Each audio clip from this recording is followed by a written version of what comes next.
Hey, welcome back to another episode of The Art of War by Sun Tzu, and with commentary from multiple other commentators. This is chapter 10, entitled Terrain.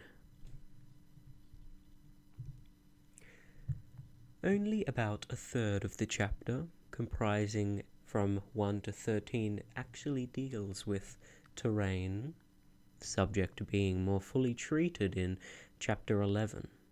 The 6 calamities are discussed in 14 to 20, and the rest of the chapter is again a mere string of desultory remarks, though not less interesting, perhaps on that account. 1. Sun Tzu said we may distinguish 6 kinds of terrain, to wit: 1. Accessible ground. Miao Chen says, plentifully provided with roads and means of communication. 2. Entangling ground. The same commenter says, net-like country venturing into which you become entangled. 3. Temporizing ground, ground which allows you to stave off or delay. 4. Narrow passes. 5. Precipitous heights. 6.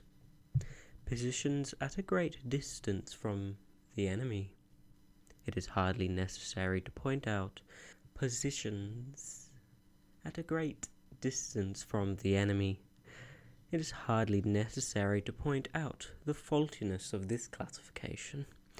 A strange lack of logical perception is shown in the Chinaman's unquestioning acceptance of glaring cross divisions such as above.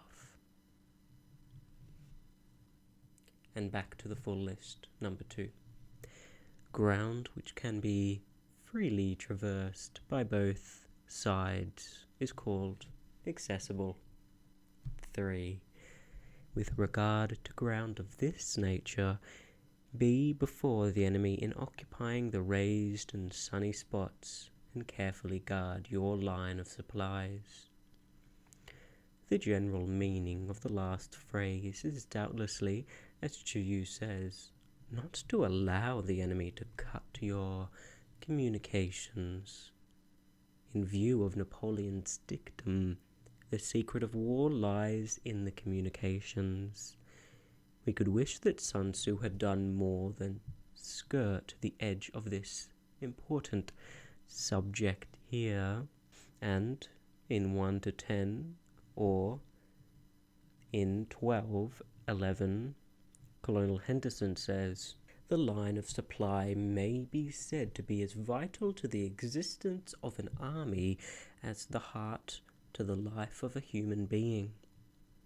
Just as the duellist finds his adversary's point menacing him with certain death, and his own guard astray is compelled to conform to his adversary's movements, and to content himself with warding off his thrusts, so the commander whose communications are suddenly threatened finds himself in a false position, and he will be fortunate if he has not to change all his plans to split up his force into more or less isolated detachments, and to fight with inferior numbers on ground which he has not had time to prepare, and where defeat will be an ordinary failure, but will entail the ruin or surrender of his whole army.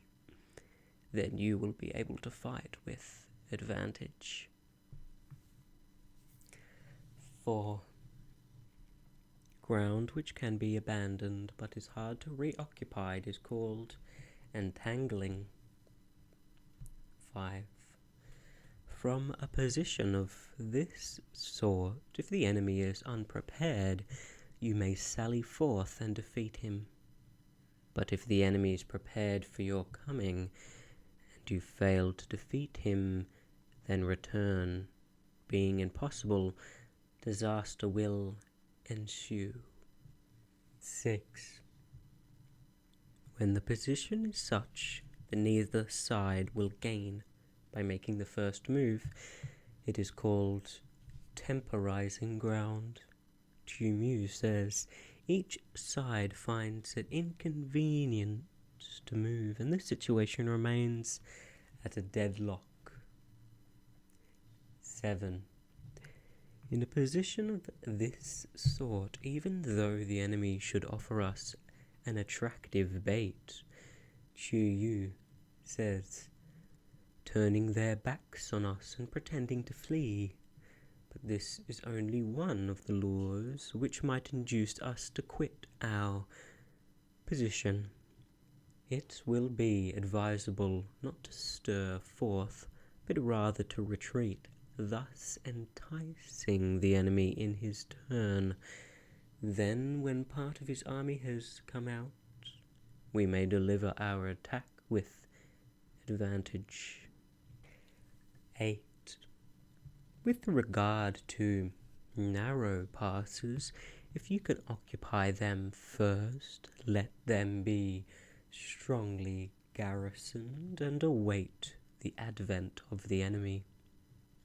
Because then, as Tzu observes, the initiative will lie with us, and by making sudden and unexpected attacks, we shall have the enemy at our mercy.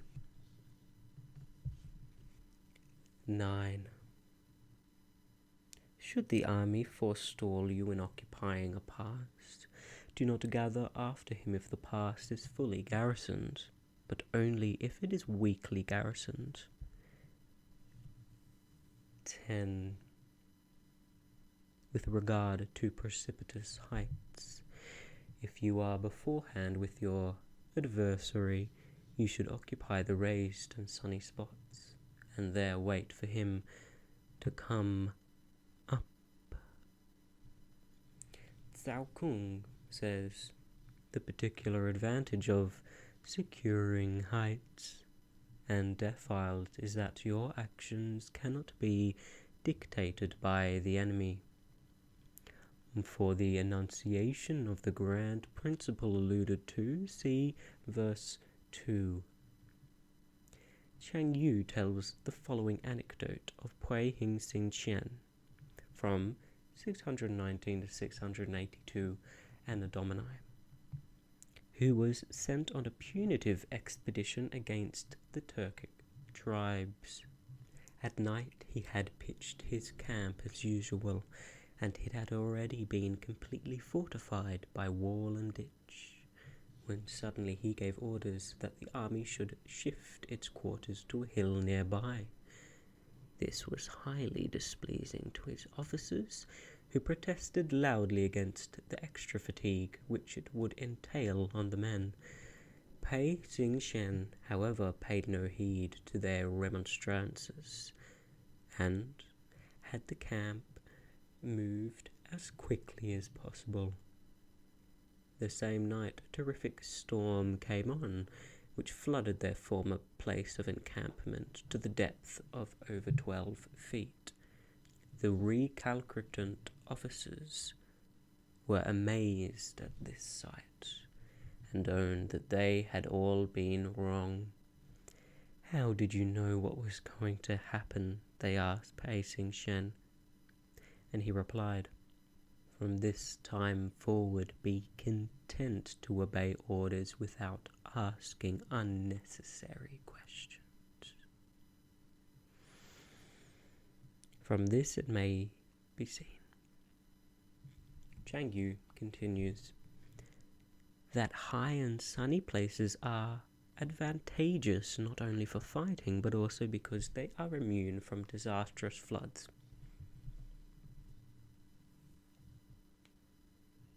11.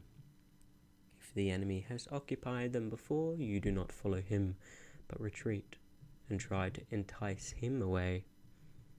The turning point of Li Shimin's campaign in 621 Anno Domini against the two rebels Tu Chen-ti, king of Xia, and Wang Shicheng, prince of Cheng, was his seizure of the heights of Wulao, in spite of which Tu Chen-ti persisted in to attempt to relieve his ally in Luoyang, and he was defeated and taken prisoner. See Chuang-chi 2, follow 5 verso, and also chapters 54 for that reference.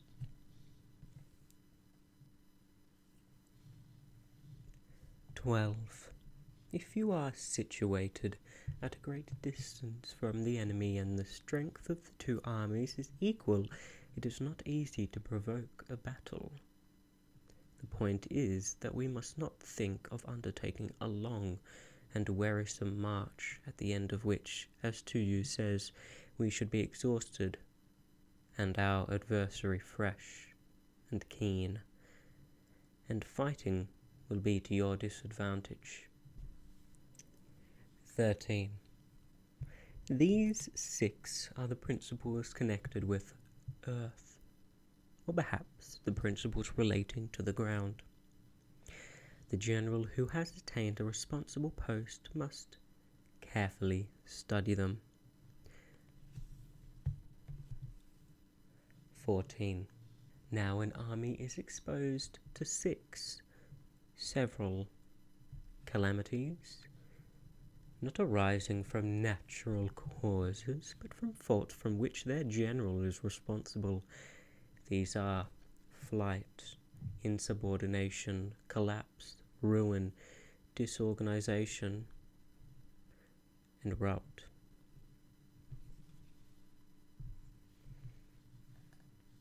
15. Other conditions being equal, if one force is hurled against another 10 times its size, the results will be flight of the former. 16. When the common soldiers are too strong and their officers too weak, the result is insubordination. Chu Mu cites the unhappy case of Jian Pu, Xing Chan Shu in chapter 148, who was sent to Wei in 821 Anno Domini with orders to lead an army against Wang Xingzhao. But the whole time he was in command, his soldiers treated him with the utmost contempt, and openly flouted his authority by riding about the camp on donkeys, several thousand at a time. Tian Pu was powerless to put a stop to this conduct, and when, after some months had passed, he made an attempt to engage the enemy, his troops turned tail and dispersed in every direction. After that, the unfortunate man committed suicide by cutting his throat. When the officers are too strong and the common soldiers are too weak, the result is collapse. Cao Kung says, the officers are energetic and want to press on, the common soldiers are feeble and suddenly collapse.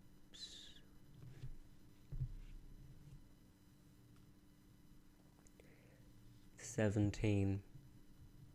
When the higher officers are angry and insubordinate, and on meeting the enemy give battle on their own account from a feeling of resentment, before the commander-in-chief can tell whether or no he is in a position to fight, the result is ruin. Wang Xi's note is, this means the general is angry without cause, and at the same time does not appreciate the ability of his subordinate officers. Thus he arouses fierce resentment and brings an avalanche of ruin upon his head.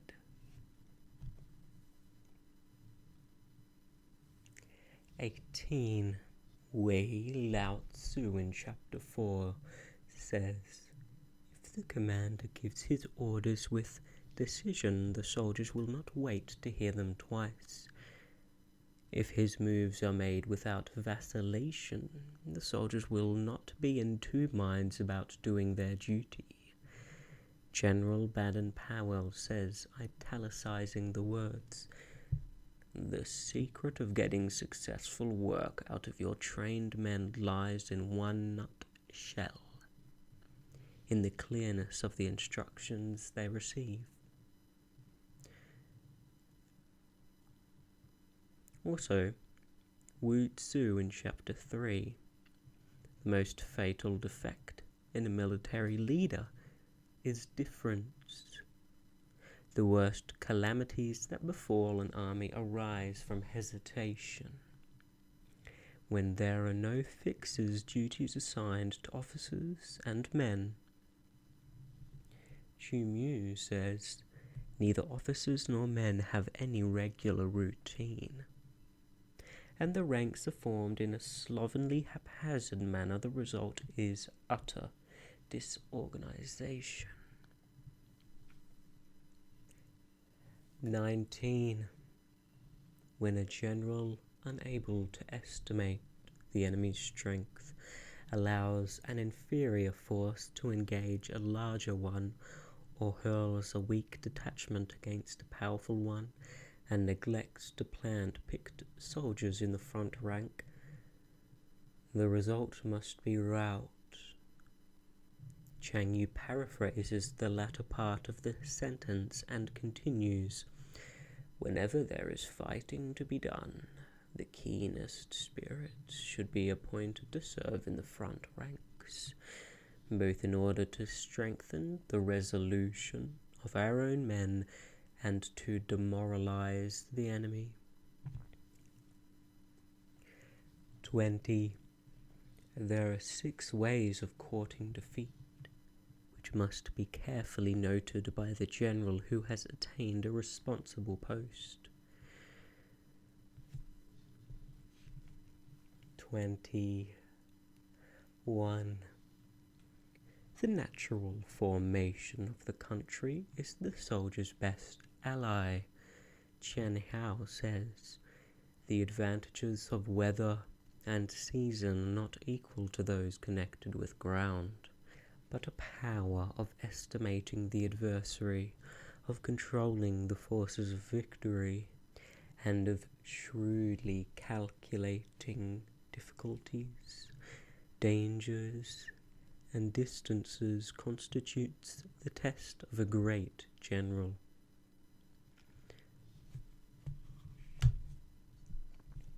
22.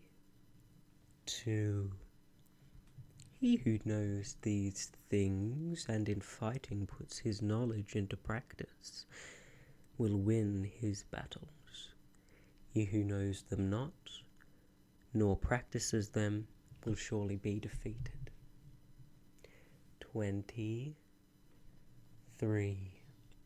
If fighting is sure to result in victory, then you must fight, even though the ruler forbid it. If fighting will not result in victory, then you must not fight, even at the ruler's forbidding. Hong Shi Kung of the Qian dynasty, who is said to have been the patron of Changliang and to have written the Sanlui, has these words attributed to him. The responsibility of setting an army in motion must devolve on the general alone. If advance and retreat are controlled from the palace, brilliant results will hardly be achieved. Hence the godlike ruler and the enlightened monarch are content to play a humble part in furthering their country's cause. This means that in matters lying outside the zenana, the decision of the military commander must be absolute. Chang Yu also quotes the saying, decrees from the Son of Heaven do not penetrate the walls of a camp. 24. the general who advances without coveting fame and retreats without fearing disgrace.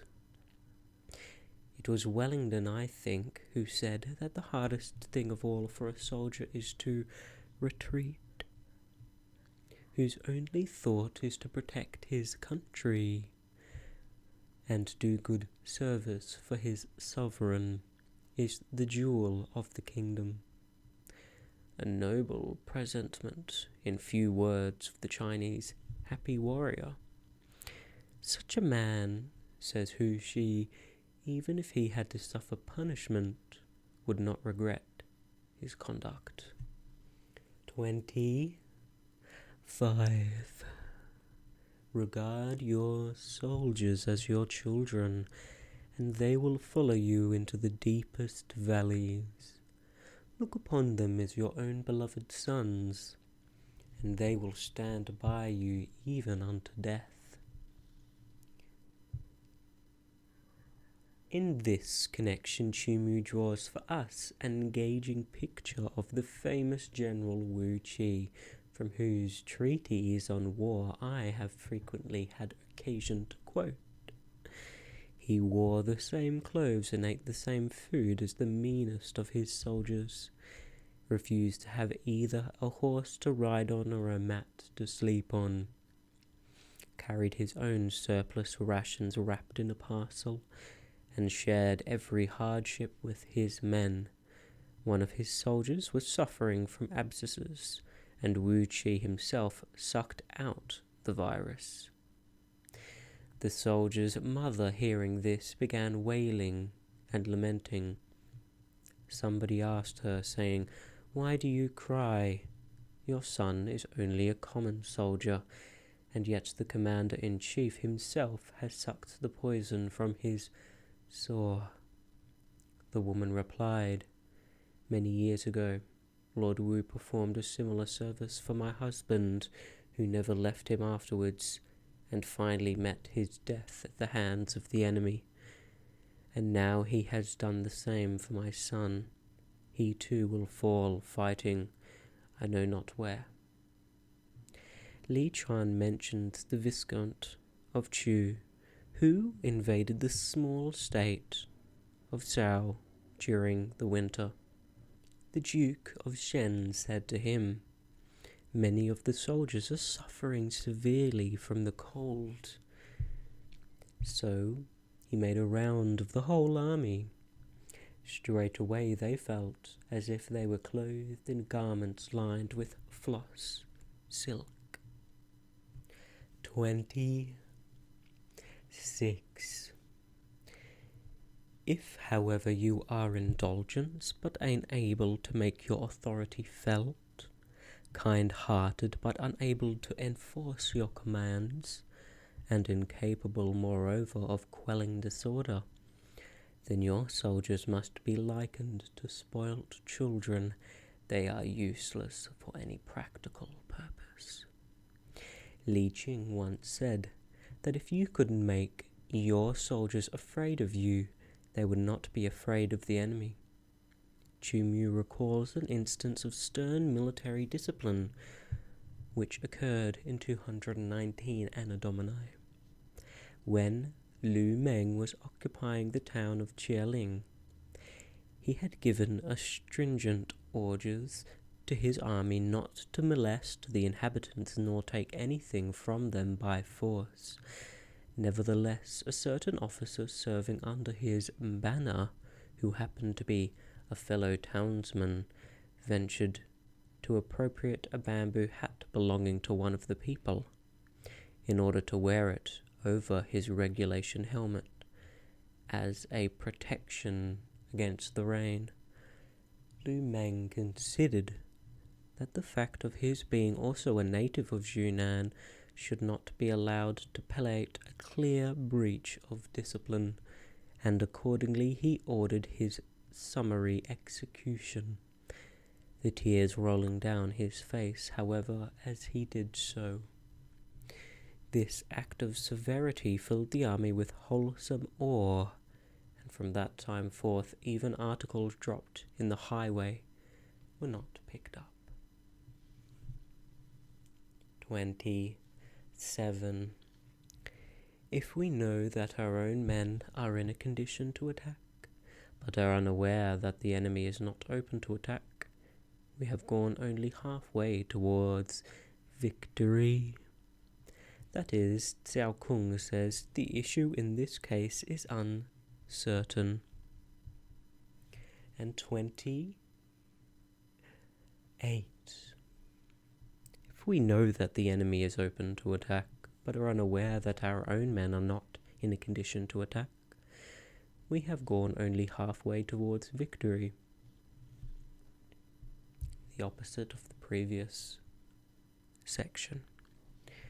29. If we know that our enemy is open to attack, and also know that our men are in a condition to attack, but are unaware that the nature of the ground makes fighting impracticable, we have still gone only halfway towards victory. 30. Hence the experienced soldier once in motion is never bewildered. Once he has broken camp, he is never at a loss. The reason being, according to Chu Mu, that he has taken his measures so thoroughly as to ensure victory beforehand. He does not move recklessly, says Chang Yu, so that when he does move, he makes no mistakes. 31. Hence the saying, if you know the enemy and know yourself, your victory will not stand in doubt. If you know heaven and know earth, you may make your victory complete. Li Chuan sums up as follows: given a knowledge of three things, the affairs of men, the seasons of heaven, and the natural advantages of earth, victory will invariably crown your battles. Thank you for listening to Chapter 10 of The Art of War.